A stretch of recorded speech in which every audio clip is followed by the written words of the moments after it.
그래요.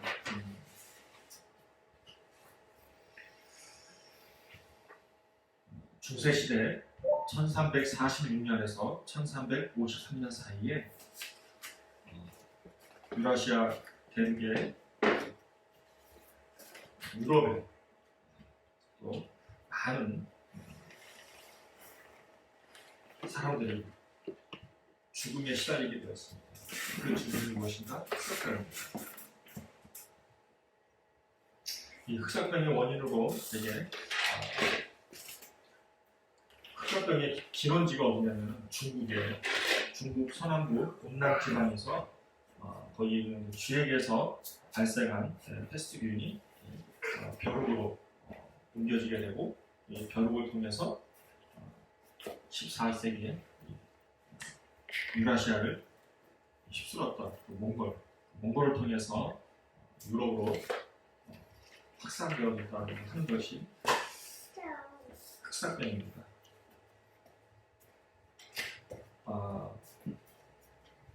이때 유럽 인구의 3분의 1이 목숨을 앗아갔다고 합니다. 말이 그렇지 3분의 1이면 엄청난 사람들이죠. 무려 2,500만 명의 목숨을 앗아갔다고 합니다. 그런데 많은 사람들이 목숨을 앗아갔는데 이 와중에 유대인들이 말도 안 되는 누명을 씌워가지고 많은 유대인들이 죽게 됩니다. 대량 학살을 당하게 되죠. 왜 유대인들이 그러면 말도 안 되는 누명을 뒤집어 썼을까? 그것은 크게 두 가지입니다. 하나는 유대인들이 구약 레위기에 기록된 정결 규례 때문에 매일매일 손을 씻은 거예요. 화장실 갔다 와도 손을 씻고, 식사 전에도 손을 씻고, 성경 읽기 전에도 손을 씻고, 또 공부 시작할 때도 손을 씻고. 이게 유대인들이 몇 번을 손을 씻나 봤더니 하루에 평균적으로 10번 이상의 손을 씻는데요. 이게 그러니까 생활화가 돼 있는 거예요. 그러니까 다른 사람들은 손을 잘 이렇게 씻지 않는 이런 버릇이 있는데 유대인들만 손을 잘 씻다 보니까 이 사람들이 이 패스트균에 감염되지 않는 거예요. 그래서 흑사병이 이 사람들을 피해가는 겁니다. 또 다른 이유는 교회의 무지죠. 그리고 죽음의 공포와 또 유럽 사람들의 그 어떤 죽음의 공포에 휩싸인 그 유럽인들의 어떤 관계 때문에 이 유대인들이 죽게 됩니다. 학살을 당하게 되죠. 이 혹시 흑사병이 왜 생겼는가? 교회의 무지 그리고 죽음의 공포에 사로잡힌 유럽인들의 관계, 그게 뭐예요? 결국에는 이 흑사병은 누구 때문에 생겼다? 죄 때문에 생겼다. 그래가지고 어떻게 해야 된다? 숙제를 해야 된다. 그럼 숙제를 어떻게 해야 되는가? 이 사람들이 주님 앞에 나아가서 회개하고 돌이키면서 그 마음과 뜻을 돌이키면 되는데 그게 잘 안 됐던 거예요. 어떻게 했는가? 속죄라고 자신이 죄를 지었다고 하면서 자기 자신의 몸을 괴롭게 한 거예요. 고통을 가한 거예요. 자기 몸에 학대를 한 거예요. 그런데 그거 가지고 해결이 돼요? 안 되죠. 그럼 어떻게 했어요? 그래서 그러다 보니까 정결하지 못한 직업인 누구예요? 누구겠어요? 유대인, 그 다음에 매춘부, 그 다음에 집시. 쉽게 말하면, 소위 말하면 부정하다고 여겨지는 사람들을 죽이죠. 그러면서 어떻게 돼요? 그게 속죄하는 행위로 생각하는 거예요. 그러다 보니까 많은 사람들이 학살을 당하게 됐습니다.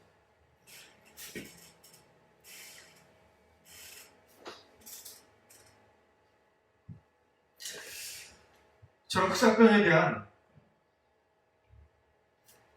무지로 또 청결하지 못함으로 인해서 많은 사람들이 죽었습니다. 그런 상황과 환경 가운데서 이러한 상황이나 환경을 저희들이 코로나19를 대입해서 저희들이 생각을 해볼 필요가 있다고 생각이 되었습니다. 많은 사람들이 WHO가 팬데믹을 공식 선언함으로 인해서 많은 사람들이 어떻게 됐어요? 죽음의 공포에 휩싸이게 되었어요. 특별히 유럽에서는 이탈리아를 중심으로 해서 많은 사람이 죽게 되었습니다. 또 우리나라도 많은 사람이 또 죽었죠. 그러면서 어떤 사람들은 영적으로 너무 이렇게 또 치우쳐서 해석을 하는 거예요. 저는 개인적으로는 영적으로 치우쳐서 생각하기보다 저는 영적으로 해석은 그렇게 생각을 합니다. 코로나19로 인해서 우리 안에 드러나지 않았던 것들이 드러나기 시작했다고 생각이 되었습니다. 그 중에 대표적인 것이 무엇이에요? 신천지 문제라고 생각을 합니다. 그동안의 신천지 문제가 많은 사람, 신앙인들 사이에서 입에서 입으로 실체는 모르고 자꾸 이렇게 구전으로만 듣게 되었어요. 그러다가 코로나19로 인해서 정말 어떤 사실들을 저희들이 접하게 된 거죠. 그 사실들을 접하게 되면서 많은 사람들이 충격을 받은 것이죠. 저는 이게 영적인 해석이라고 생각이 되었습니다. 또 다른 하나, 우리가 너무 무지해서는 안 된다고 생각을 합니다. 제가 아는 사람 얘기를 통해서 들어보니까 이 코로나19가 어쩌면 연말까지 갈 수 있대요. 이게 코로나19 바이러스 완전히 퍼펙트하게 잡을 수 없다고 한다면 연말까지 갈 수가 있고 그 연말까지 이르는 것에 인해서 되게 어려움을 겪을 수 있다고 합니다. 이런 상황과 환경 가운데서 저희들은 무엇을 해야 되는가? 다른 거 필요했습니다. 첫째, 손을 수시로 씻어야 됩니다. 손을 잘 씻어야 돼요. 그리고 발도 잘 씻어야 되고요. 그 다음에 양치를 자주 하셔야 됩니다. 외출을 했다 오거나 또 사람들하고 또 만났을 때에 항상 잊지 말아야 할 것은 손과 양치와 발을 깨끗하게 씻음을 통해서 저희들이 어떻게 보면 현대판 흑사병일 수 있잖아요. 이 코로나19를 저희들이 잘 극복할 수 있다고 생각이 되어집니다. 이런 상황과 환경 가운데서 오늘 본문 말씀 사도행전 21장 1절에서 6절 말씀을 통해서 하나님께서 저희들에게 주고자 하는 말씀이 무엇인가를 조금 더 생각해보는 저와 여러분이 되었으면 좋겠습니다. 사도 바울은 예루살렘을 가려고 힘쓰고 애썼어요. 예루살렘을 가려고 힘쓰고 애썼는데 무엇에 매여서 예루살렘에 가려고 하는가? 성령에 매여서 예루살렘에 가려고 했습니다.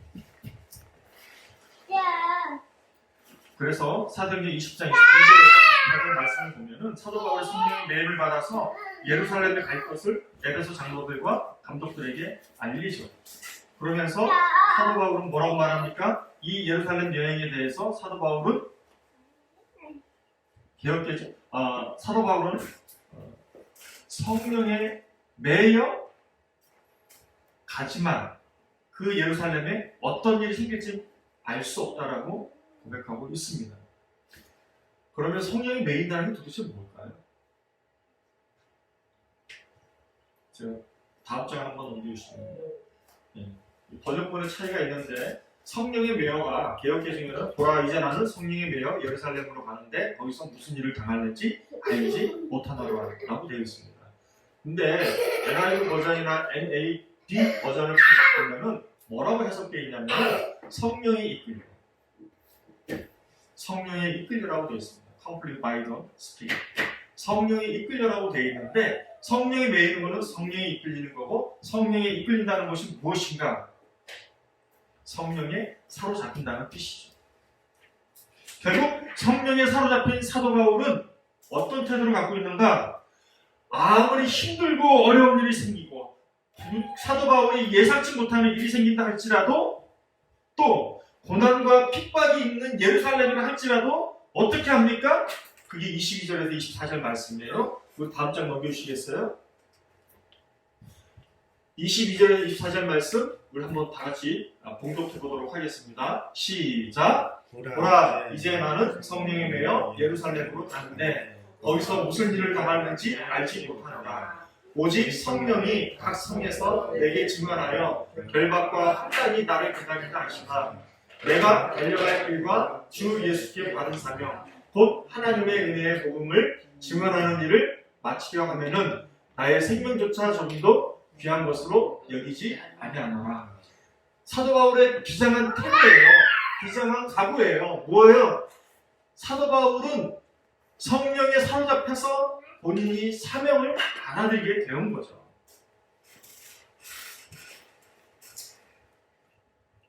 성령의 지시, 성령의 그 매여서, 성령에 사로잡혀서 사도 바울은 어떤 신앙의 태도를 보이냐면은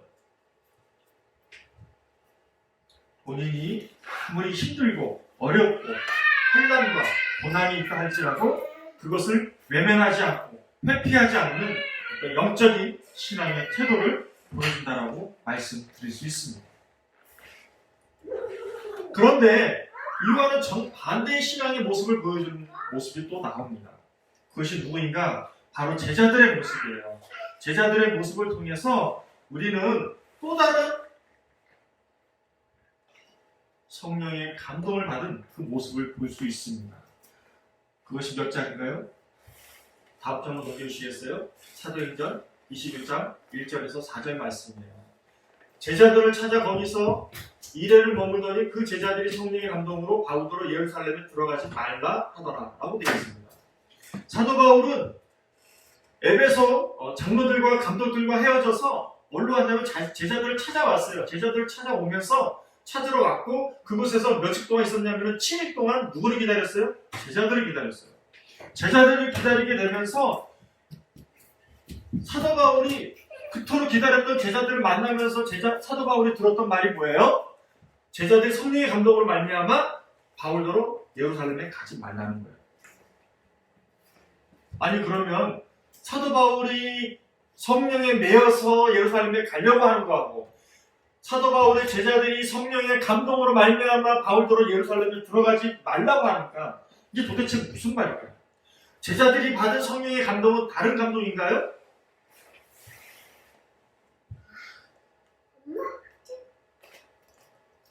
제자들이 받은 성령의 감동, 그것은 개역개정본에는 성령의 감동으로 해석이 되어 있지만 원문들을 보면 다르게 나와 있어요. 그것이 무엇인가? 성령의 지시라고 되어 있습니다. 무슨 말이에요? 바울의 제자들은 성령의 지시를 받아서 사도 바울에게 예루살렘에 가지 말라고 막고 있어요. 아니 그러면 사도행전 20장 24절에 나오는 사도 바울이 예루살렘을 가려고 했던 성령의 매여와 제자들이 받은 성령의 감동 무슨 차이가 있나요? 다음 주 넘겨주세요. 이게 보면은 같은 말인 거예요. 공동 번역본에 보면은 20장 22절 말씀에 이렇게 되어 있습니다. 이제 나는 성령의 지시를 따라 예루살렘으로 올라간다고 합니다. 그러면 세번역본에는 21장 4절 말씀에 뭐라고 되어 있습니까? 우리는 두로에서 제자들을 찾아서 만나고 거기서 7일 머물렀고 그런데 그들은 누구의 제자들은 성령의 지시를 받아서 바울에게 예루살렘에 올라가지 말라고 말합니다. 사도 바울이 받은 성령의 지시와 사도 바울의 제자들이 성령의 지시를 받아서 말하는 예루살렘에 올라가지 말라. 너무 상충돼요. 무슨 말이에요? 사도 바울이 받은 성령의 지시와 제자들이 받은 성령의 지시는 무슨 다른 분들인가요? 본문을 보면 그게 아니에요.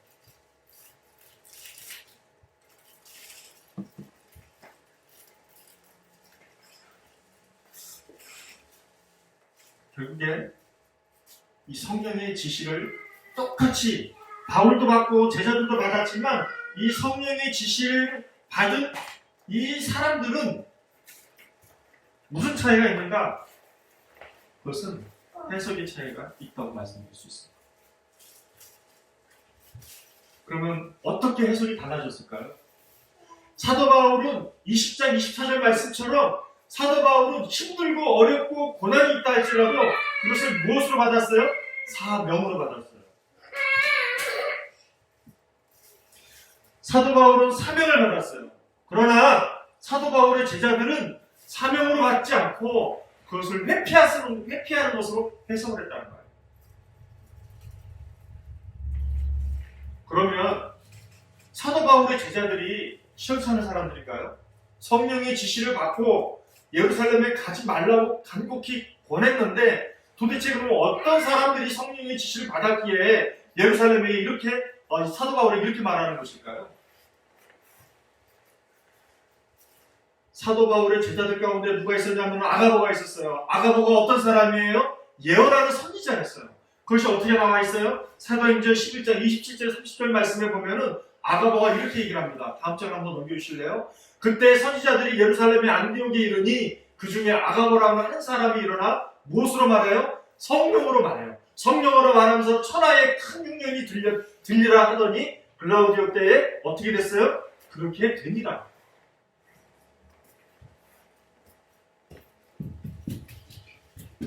제자들 가운데 아가보라는 사람이 있었는데 아가보라는 사람은 성령으로 말하는 사람이었어요. 이 정도로 대단한 사람이었다고요. 흉년이 들리라고 했을 때 실제로 그렇게 일어나게 했던 그런 예언자적인 그런 모습을 보여요. 그러면은 바울의 제자들이 능력이 없는가? 아니요. 성령의 능력이 있었어요. 성령의 능력이 있었고 성령의 지시를 받았고 성령의 지시를 받아서 사도 바울 보고 예루살렘에 올라가지 말라고 권면하는 것이죠.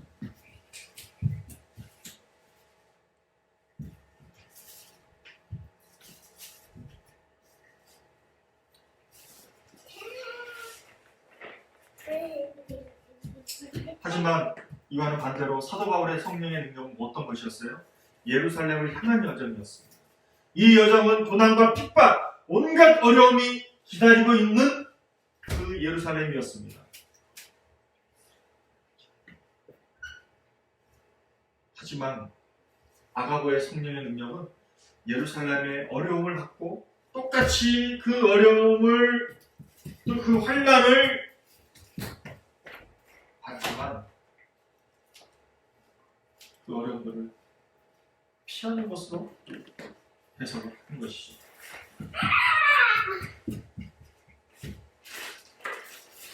그러면 이 둘의 상충되는 모습을 통해서 성경은 우리에게 무엇이라고 말하고 있습니까?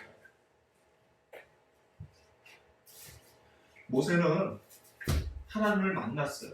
하나님을 만나면서 어떻게 됐습니까? 광야에서 고생을 했습니다. 광야에서 고생을 하고 그걸로 끝났습니까? 그렇지가 않아요.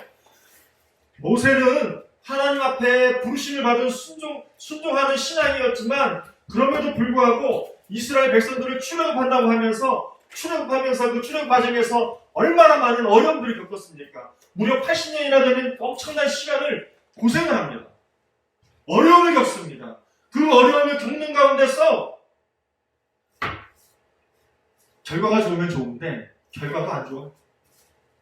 가나안 땅에 들어가지 못했어요. 가나안 땅에 들어가지 못하고 그 직전에 어떻게 됐습니까? 모세는 죽음을 당합니다. 또 바울은 어떻습니까? 바울은 하나님을 알았지만 율법적으로 신앙생활을 하다가 다메섹 도상에서 하나님을 만난 이후로 사도 바울은 평탄하고 순종한 신앙생활을 했습니까? 그렇지가 않아요.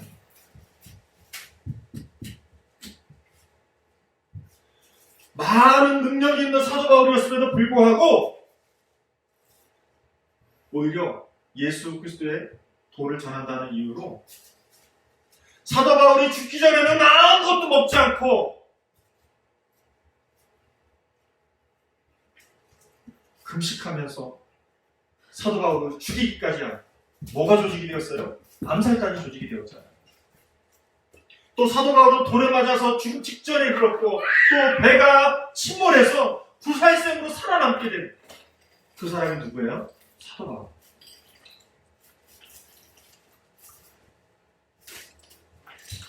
그러면 예수님은 어떤 모습입니까?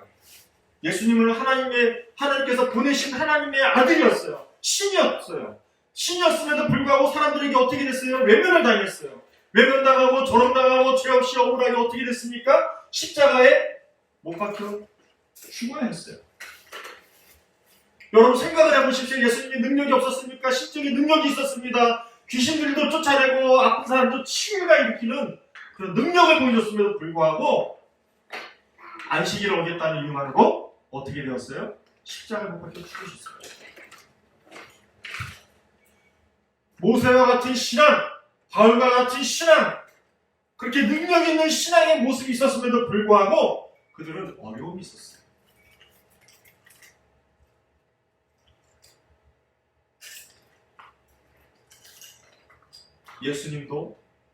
예수님 자신이 어려운 일을 맞닥뜨렸을 때에 회피하지 않고 묵묵히 맡겨진 것을 감당하는 그 모습을 보게 됩니다. 이것을 통해서 성경은 저희들에게 주는 교훈이 무엇입니까? 주어진 상황에 외면하는 것이 아니라, 주어진 상황에 외면하는 성령의 능력이 아니라 주어진 고난 앞에 묵묵히 감당하고 극복하는 모습을 통해서 뭐가 나타나요? 성령의 능력이 나타나는 것이죠.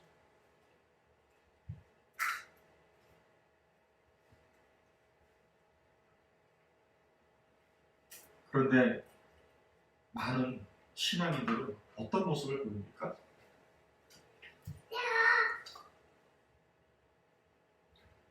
하나님을 용한 하나님으로 보시죠. 용한 하나님으로 보시죠. 기도 제목을 내놓는다고 하면서 권사님들이 어디로 가십니까? 사주팔자 보는 데로 가죠. 이 사업이 잘 될까요? 이 일이 잘 될까요? 그죠? 그런 일들이 있잖아요.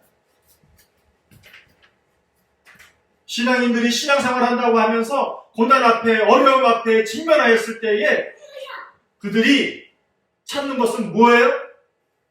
교회 와서 예배도 드려요. 말씀도 봐요. 그러나 그 심령 가운데 그들이 바라보는 것은 무엇이에요? 용한 하나님, 그 마음에 용한 부적을 믿고 있는 말씀 찾고, 교회를 찾고, 예배를 찾고, 또 그렇게 전전하는 그런 신앙생활의 모습을 보이는 것은 아닐까요? 저는 부끄럽지만 오늘 말씀을 통해서 저의 청년 시절의 모습이 떠올랐습니다. 여러분들도 잘 알다시피 저의 청년 시절은 너무나 가난했고 어려웠고 돈도 없고 스펙도 없고 게다가 부모님이 안고 있는 뭐가 있었어요? 부채까지 있었어요. 이러한 것들을 극복하기 위해서 끊임없는 수고와 노력을 아끼지 않았어야 했습니다. 그러면서 제가 늘상 기도했던 것은 무엇이었는가? 하나님, 돈 좀 벌게 해주세요. 하나님, 이 문제 해결해 주세요. 일을 많이 했는데 하나님, 이 일을 한 거 하나님 그 대가가 정당하게 돌아올 수 있도록 해주세요.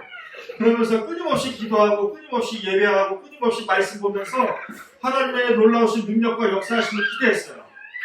하지만 그렇게 힘들고 어렵고 불안하고 두려움이 더욱더 가중되어지는 상황 가운데서 하나님을 찾았지만 하나님께서는 제 기도를 들어주셨다, 안 들어주셨다? 잘 들어주지 않았어요. 그러면서 제 마음 가운데 뭐가 있었겠어요? 하나님에 대한 원망이 있었겠죠.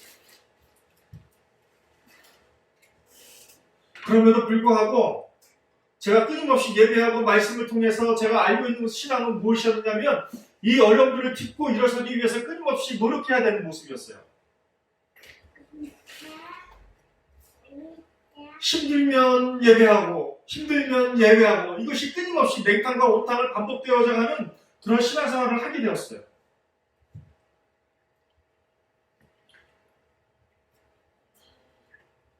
이러던 가운데서 제가 아는 분을 만나게 됐는데 아니 그 사람은 이상하게 하는 일마다 잘 풀리는 거예요.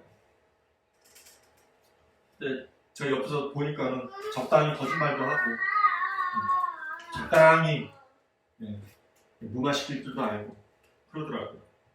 그러니까 그 사람은 늘 결과가 좋아요. 적당히 거짓말도 하고 적당한 본모습을 통해서 그런 결과들을 보면은 결과가 좋은 거예요. 그 결과와 제 결과를 보면은 비교를 해보면 제가 신앙생활 잘못하고 있는 거야.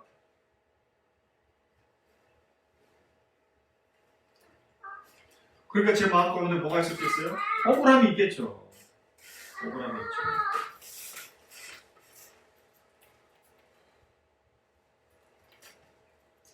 근데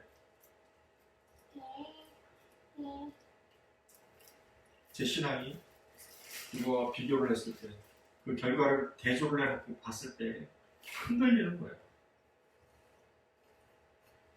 당연한 거죠.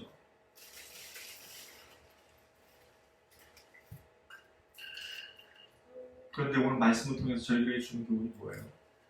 참고 딛고 일어섰을 때 성령의 능력이 결과로 나타나는 것이 아니라 성령의 능력이 힘들고 어렵지만 그것을 통해서 성령의 능력을 드러내는 우리를 그 모습을 오늘 말씀을 통해서 보여주고 있다는 것이죠. 저는 지난 금요일에 제 아내와 기도를 마치고 집으로 내려가는 길에 제 아내가 차 옆에서 앉아서 내려가는 길에 제가 옆에서 이제 운전하고 가다가 졸리니까 제가 물었어요. 오늘 기도하면서 은혜를 많이 받았는데 도대체 어떤 은혜를 받았냐고 물어봤어요. 그랬더니 제 아내가 이렇게 얘기하는 거예요. 제 아내의 집은 굉장히 시골이에요. 농사만 짓는 그런 시골이에요. 그 시골에 제가 시골집을 가보니까 마리집이지 집이 아니에요.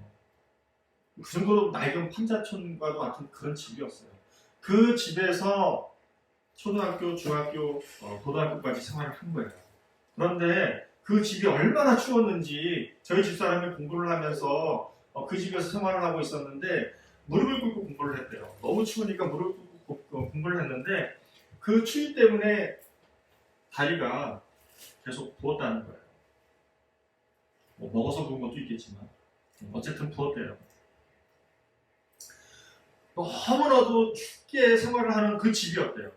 그러다가 고등학교를 지나면서 어느 정도 성장이 되었을 때에 그 저희 처갓집 집이 어디로 갔냐면은 이런 상가에 2층 집이었어요. 제가 겨울에 갔는데 제가 가도 추웠더라고요.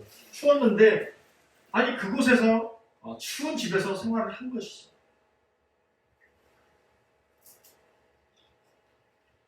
그래서 저희 집사람은 집 하면 뭐예요? 추운 것밖에 없어요.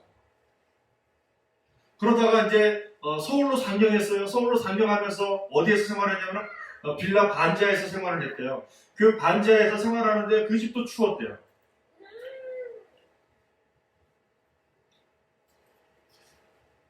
너무너무 추워가지고 제 아내가 그러더라고요. 뼛속까지 가난이 묻어있다고. 그런데 저희 집사람이 마지막에 이런 말을 하더라고요. 그런데 하나님께 감사하대요. 왜? 정말 그 너무너무 가난한 그곳에서 그 가난한 집에서 또 가난하기만 합니까? 추운 곳에서 그 추운 곳에서도 하나님께서 놓지 않게 해주신 게 있었는데 그게 공부였대요. 그러면서 저희 집사람이 하나님께 너무 감사하다는 그런 찬양을 하면서 제가 집에 내려가게 되었어요.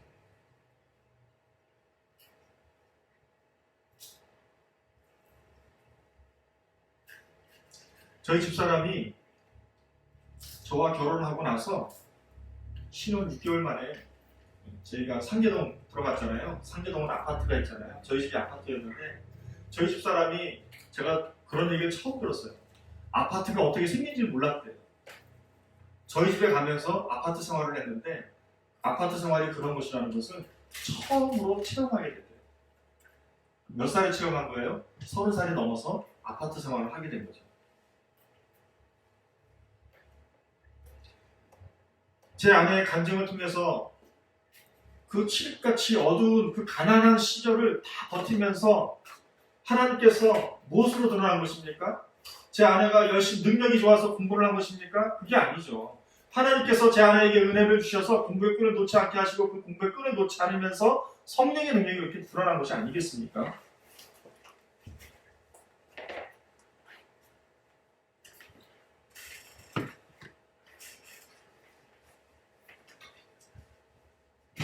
우리들이 또 저와 여러분들이 가끔가다가 신앙생활을 하면서 기도 제목을 요청하는 경우가 많습니다. 근데 그 기도 제목들을 요청하는 것들을 듣다 보면 대개는 기도 제목을 해결되기를 바라는 그런 기도 제목들이 많아요. 기도 제목 해결되는 것 너무나도 중요합니다. 그러나 저희가 뭔가 우리의 눈앞에 펼쳐져 있는 문제들의 해결을 위해서 문제들의 해결을 급급해하는 그런 우리들의 신앙의 모습을 점검을 해봤으면 좋겠다는 거예요. 과연 하나님이 이 어려운 상황을 통해서 우리는 어떻게 해결을 해야 될 것인가? 이 어려운 상황을 맞닥뜨리게 되면서 어떻게 우리가 성령의 능력을 드러내게 될 것인가? 여기에 주안점을 가져야 되는데 보통은 우리의 신앙의 태도가 그런 어려운 문제들을 만났을 때 그것을 이겨내고 극복하기보다 회피하려고 하는 우리의 영적인 모습들이 있을 수 있다는 것이죠. 그렇다고 하나님이 전능하시지 않은 분입니까? 전능하신 분입니다. 하나님께서는 전능하신 분이고 치료하시는 분이고 우리에게 복을 주시는 분이에요.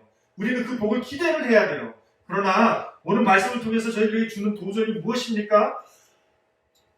하나님께서 복을 주시긴 하지만 우리가 그 복에 사로잡혀서는 안 된다는 것이죠.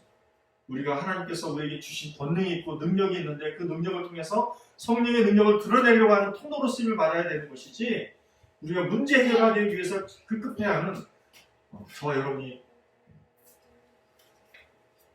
아니었으면 좋겠다는 것이죠.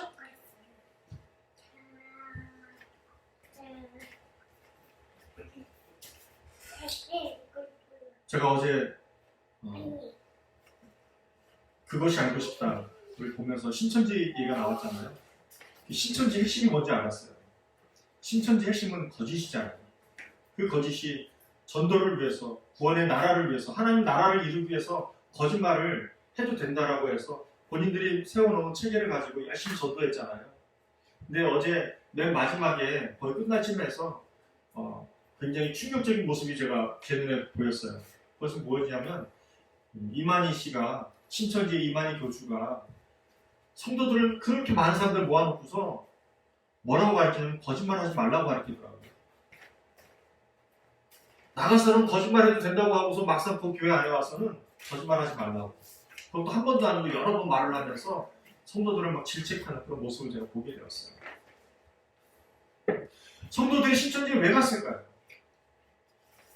본인들이 기도 제목을 내놓고 그 기도 제목들이 이루어지지 않았을 때 하나님에 대한 실망감과 억울함을 가지고 그들의 마음이 방황하고 갈등할 때 신천지가 찾아가고 신천지에 찾아와서 그곳에 갔을 때 사람 대접받는 것 같고, 또 그들에게 기도 제목을 내놨을 때 정말 하나님께서 이루어지신 것 같고, 또 그들이 정말 그 신천지에서 그 꾀임에 빠져가지고 그들이 믿는 하나님이 어떤 하나님인가를 체험을 하다 보니까 그게 어떤 하나님이었어요?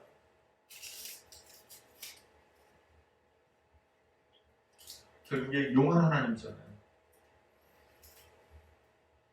문제 해결을 해주시는 하나님이 진정한 하나님이지, 문제 해결이 안 되는 하나님은 하나님이 아닌 거잖아요.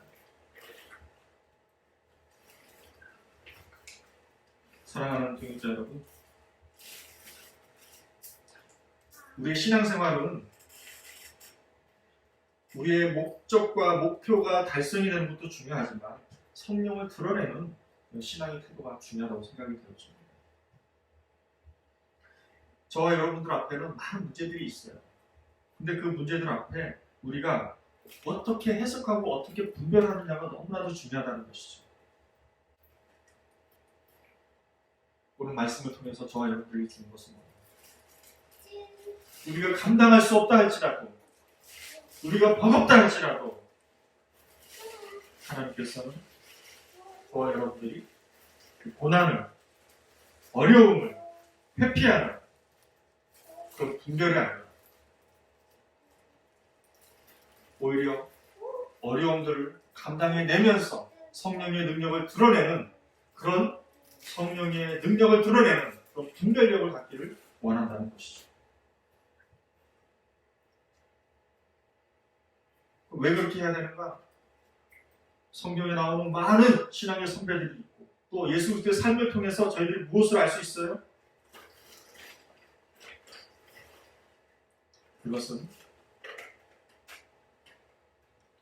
우리가 어려움들에 직면했을 때 그것을 회피하는 분별력이 아니라 우리 신앙의 선배들, 예수 그리스도의 삶을 통해서 저와 여러분들에게 주는 것은 뭐예요?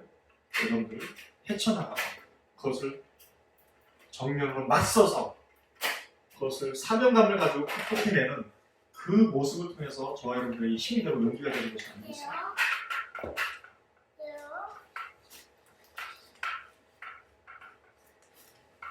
저와 여러분들이